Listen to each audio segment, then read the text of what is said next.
So I started on the pink phone, mama,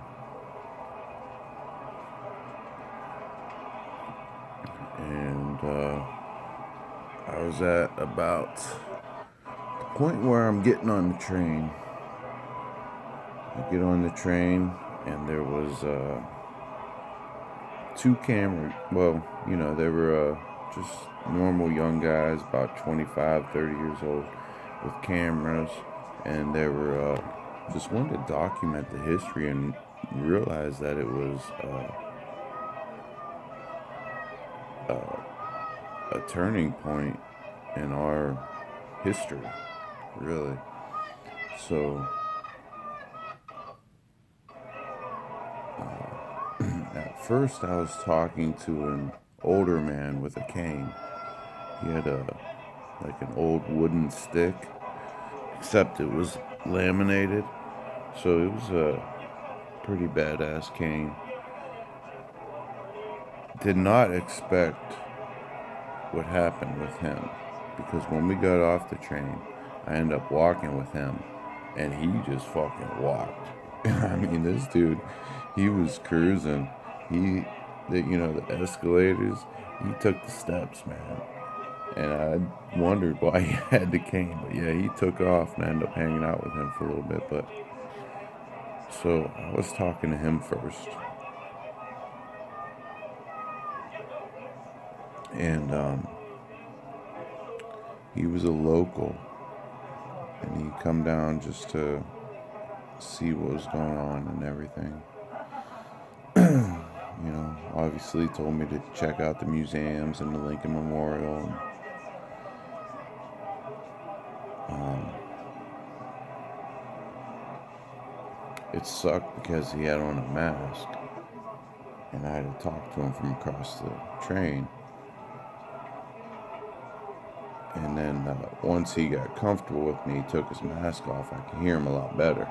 But then as we started going on through the night, or through the train ride and then walking, he had put his mask back on. I kept trying. I couldn't hear him, man. I couldn't hear what he was saying.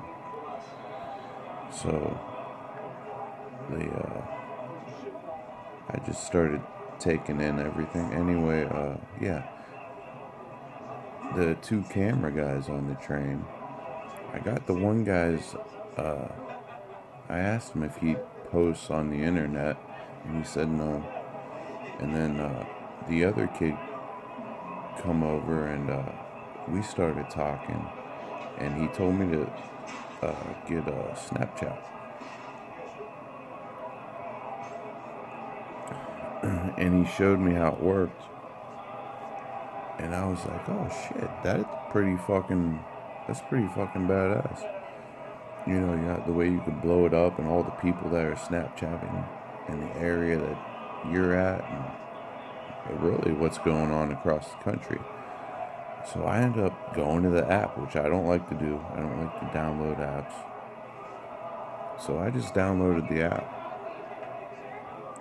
and it was working just fine. I sent him a couple messages, he sent me some, and so it was working just fine.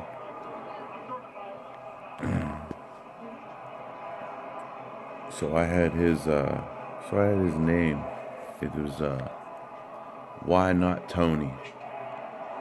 YNOT _ TONY.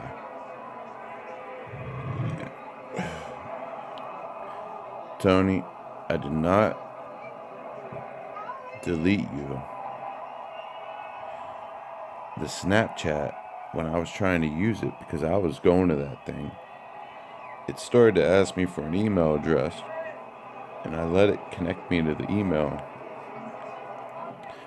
But then at the same time, we were in the middle of so many people.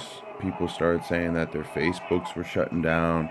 They weren't letting out any videos onto Facebook. And so I rebooted my phone to get it back, and it still wasn't working. So I figured I'm just going to uninstall the app.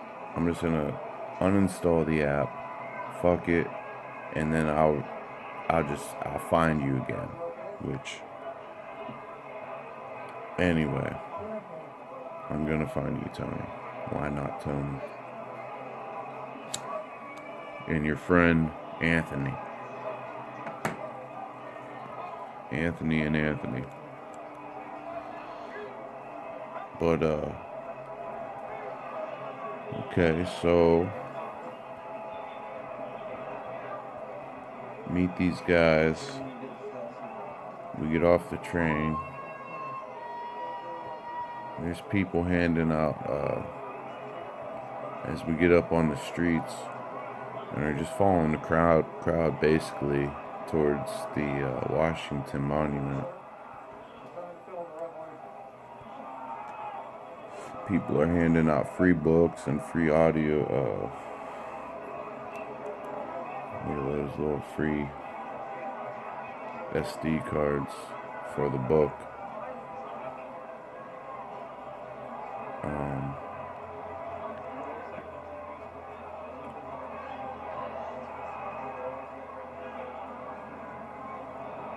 Oh yeah, on the way to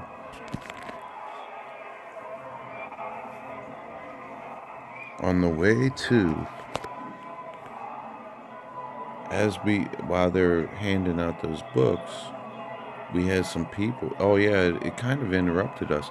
There was a couple guys yelling, "Fuck Antifa, fuck Antifa, fuck Antifa, fuck Antifa," and it was like,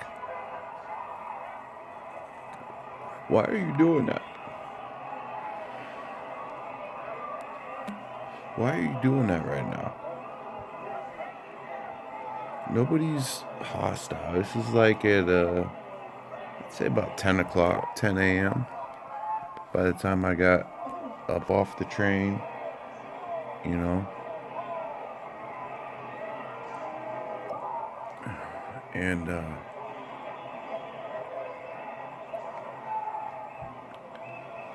it was the tone in their voices, it was the way they were doing it, and what the words, because nobody was there. Everybody was like, let's get to the real answers here. Because there is evidence. There's plenty of fucking evidence. And they say, oh, well, now we're brainwashed. As we said about the Democrats, 4 years ago, going on with this hoax, and then we were spying on fucking Hillary. It's just, come on, people. The real people know, the people understand, which, it's crazy because I have family members who just don't see it. They just don't see it. They don't see how far it has gone away from our Constitution. I mean, my wife, she don't want it. Girlfriend, whatever, going on 10 years, she don't want to hear about it. She's Puerto Rican, her family is okay. I guess they're fine with things. But, like my parents were Northeast Ohio, we were Democrats, and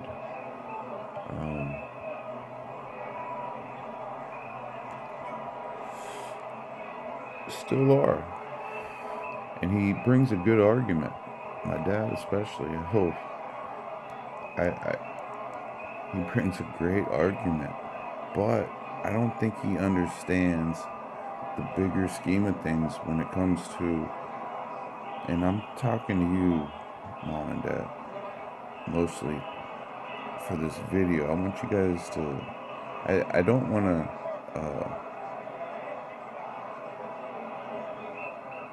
I don't want to change you or your lives, your comfortability. I'm merely just explaining my experiences. And I wanted you to see this side. Because you guys obviously watch the tube, you know, ABC, NBC, CBS, CNN. You know, you hate Fox, even though Fox is, you know, kind of turned their back. Pence turned his back on Trump.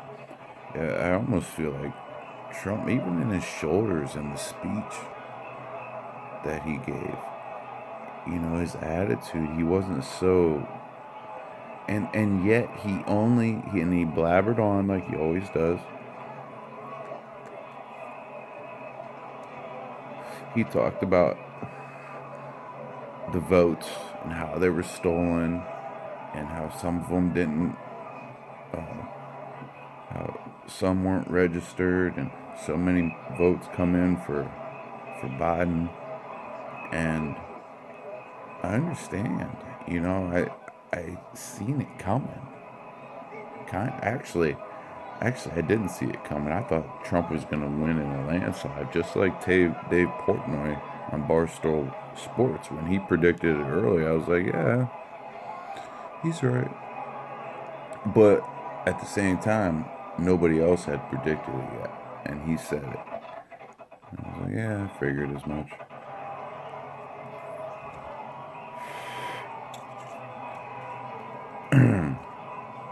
So,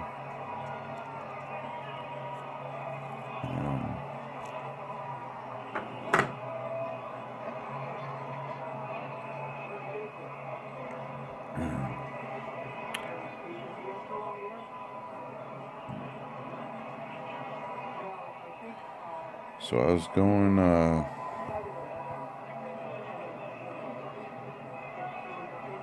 yeah, we were walking to the Washington Monument, basically. Between the monument where the stage was the area for everybody to stand, which was really a good idea because the monument's up on a hill and it gives people a nice view, which I couldn't see the president, I could just see the screen. But on the way there, I heard that fuck Antifa chant, and aside from the two camera guys I was talking about and the old guy I was with, there was a couple behind me, and I turned to them because they were interested in what me and the old guy were talking about, and I said, the people cheering fuck Antifa are the ones that are Antifa. They are bringing that hostility to a crowd. And just then is when we ran up on these, walked up on these street people, I don't know, I wouldn't call them vendors. They were just giving out books and audio books or SD cards, whatever the hell it was. I won't put it in my phone, though. Not this phone, anyway. Probably a good story. The old man was happy to get a freed book. John with the cane, who came from Springfield, Franconia train station, metro train station. And the guy, yeah, so I told that guy behind me that. He looked like a ginger, some glasses, little big old goatee with his woman. And, yeah. So we walked on down around the corner, and the crowd got heavier and heavier.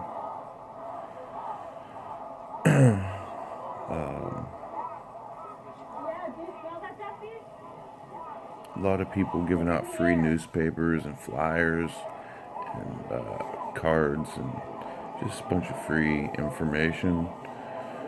And so I get to the rally, and or not rally, but this area where all the people are, and I'm coming up on the monument, and I was with this old guy. He had a cane. I almost kept tripping over it. But anyway, I wanted to walk up around the monument, get a wide eye view of what was the scope of the crowd. You know, how big it was. I wanted to get like a big old view of it. So I told John that I'm just gonna go this way, man. He's like, well, I'll come. I was like, well, I'm really trying to go, you know, and it was muddy. I had my boots on and stuff. He had a cane, even though he walked good, real good. So we went our separate ways. I went up, walked around the monument, seen a big old pile of shit because they had a couple cops on horses. There's about 8 or 10 of them, and they were down near, I'd say, off to the left side of the stage. From a citizen's perspective, it would be on the left side. They were sitting out there on the sidewalk. There's about 8 horses, 10 horses. Never seen them again after that. Anyway, walk through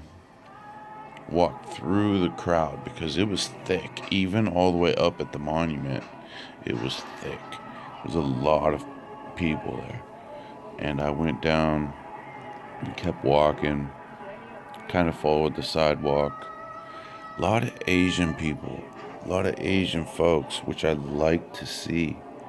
At that time, it kind of shocked me. They had these big old signs talking about how they, you know, these Chinese folks are against the Biden Communist Party. Really, I have pictures of the signs. Anyway, the point is that Asians, Chinese, and many other countries over there understand what communism looks like.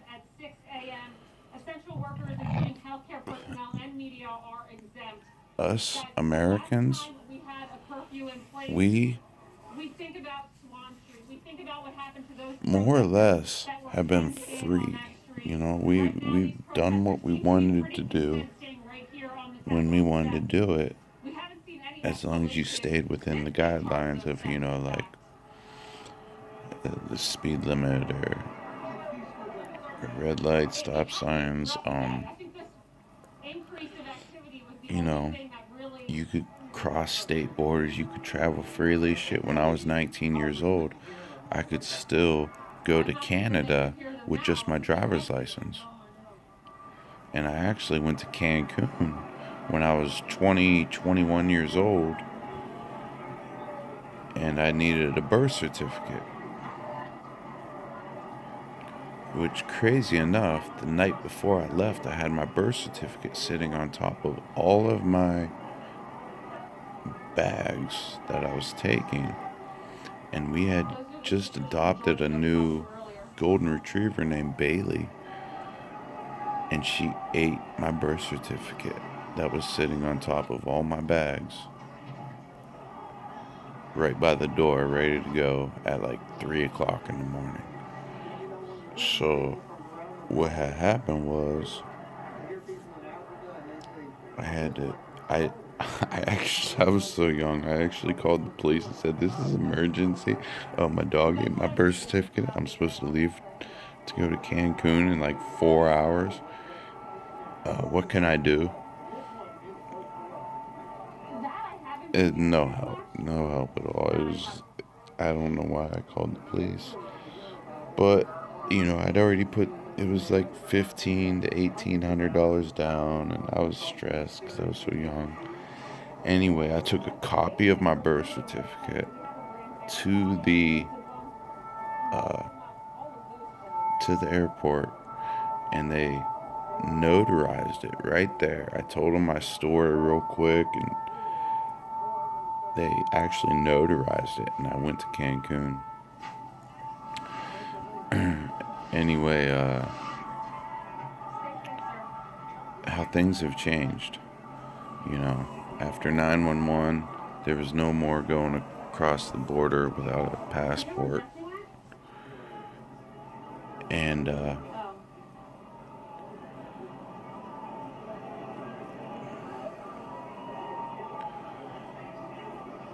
so anyway, I walk around the monument, and there was some sort of pastor, something speaking up on a little bit of an elevated step or whatever. And he's just preaching God, Jesus, he's not saying nothing political really. And there was another guy standing next to me, and he ended up coming over and he says, I don't know about his message, he's got a good message, yeah, he loves God, but I would deliver it in a different way. I started talking to the guy, and we end up talking for a long while. He'd come with a group, he'd come on a bus, but he was with a group of 5 guys, and he lost them 10 minutes into walking into the crowd. So anyway, we started talking. Craig Mazur, I don't know what you said your name was, but you told me about David Jeremiah, which I have already watched at least a couple of his videos. David Jeremiah about Revelations, and his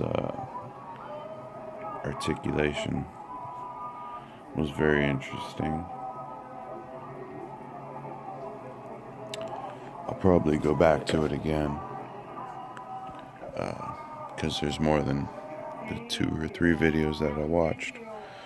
And yeah, so Craig, David Jeremiah,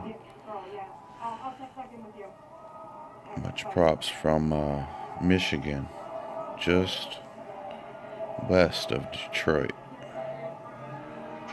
Good to meet you. I did go to the liquor store. I did get my little bottle of Captain. So me and Craig and I watched some street. Well, we seen the street pastor, and then we seen a street entertainer who had a good heart, Christian heart. Watched him perform the national anthem up in by the monument. Anyway, we just wanted to see Trump speak. So he got a text message from his daughter saying Trump's going to speak in 5 minutes, and then we're all going to walk down to the Capitol. So me and Craig found a spot where we could hear the speech from Trump, which we could just barely hear it, but we could hear it. And like I said, he kind of blathered on about the numbers and how they stole the election, and the stealing of votes, and the buttload of votes that were dropped, at night, underneath darkness. He never I was expecting him to fire up people, but he didn't. He didn't fire me up. It was very boring. And truthfully, halfway through his speech, people already started walking towards the Capitol building. They already started moving, which the crowd was still thick because there were so many people. And they just, as many people as that had left, there was still just people everywhere. By the end of the speech, his speech, it felt like maybe half the crowd had already gone. Maybe a little bit more than half had already left. Still people everywhere, and everybody down in front was definitely still there. I'm up by the monument, and those people are kind of, well, about half of them.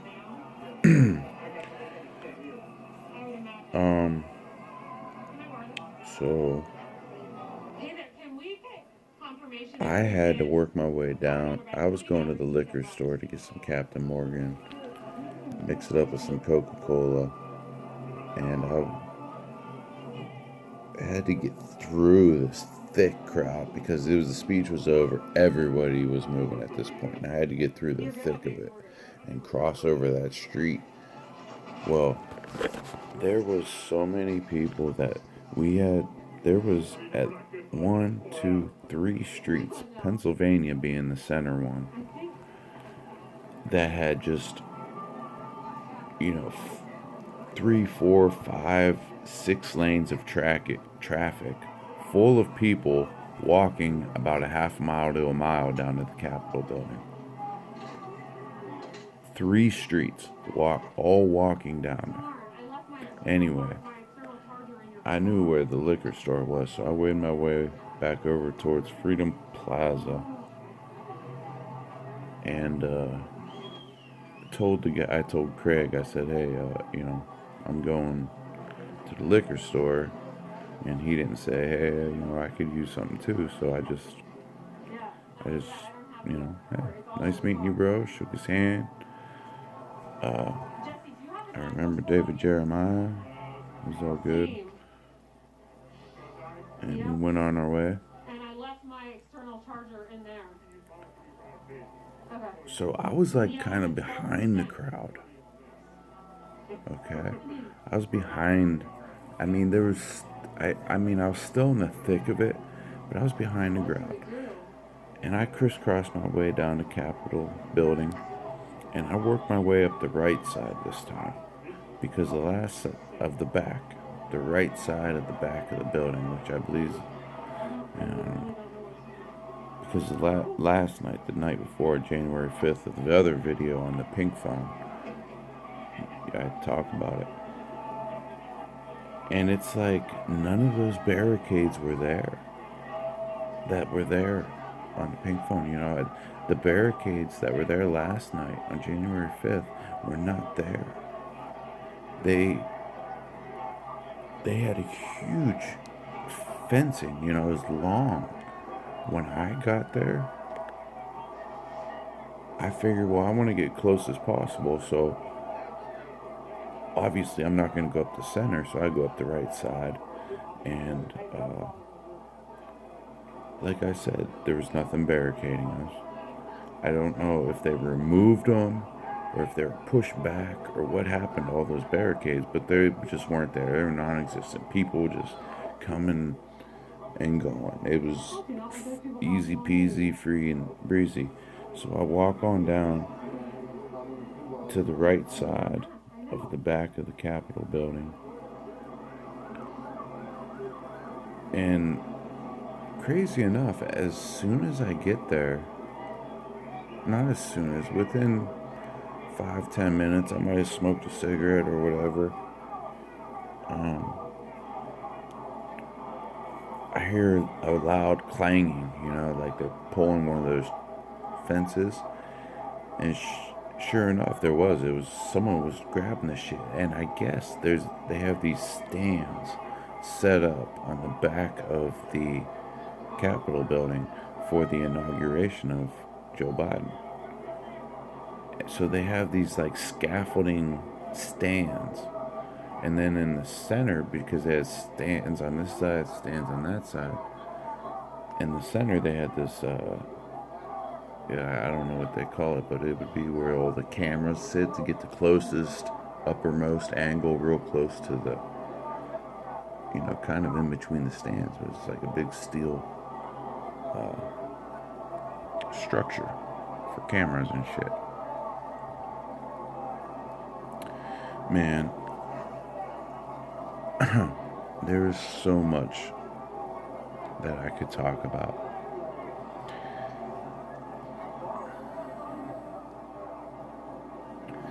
So clank, clank, clank, someone pulls out one of those fences and pulls it out and pushes it back behind, and there's cops just inside the fence, on all around the back of the building, and they throw maybe some flash grenades or some tear gas, which I didn't know what the fuck it was at the time. I just, I was about maybe 50 yards away.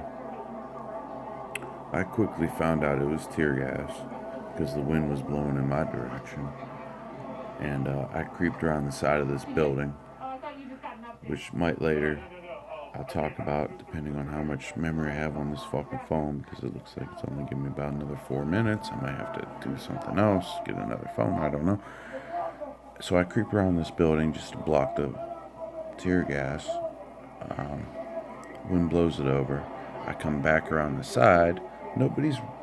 People are moving from the tear gas, but at the same time, they're just going back, And at this time, the cops retreated. They went away. Like, they left that area that I was near. They just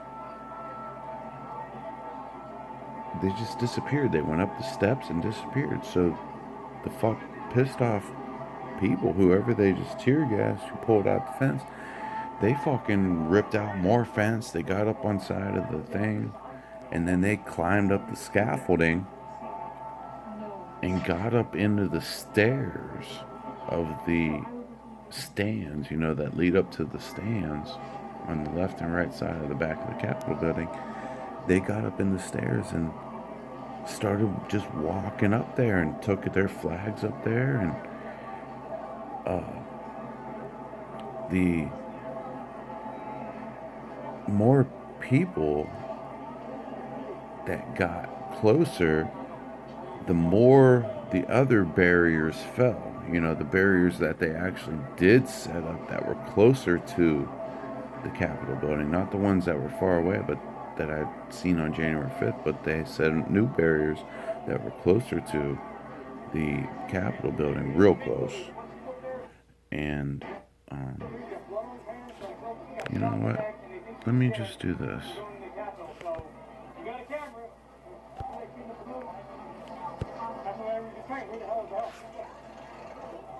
It's not working. It's not letting me turn it around. I just go like this.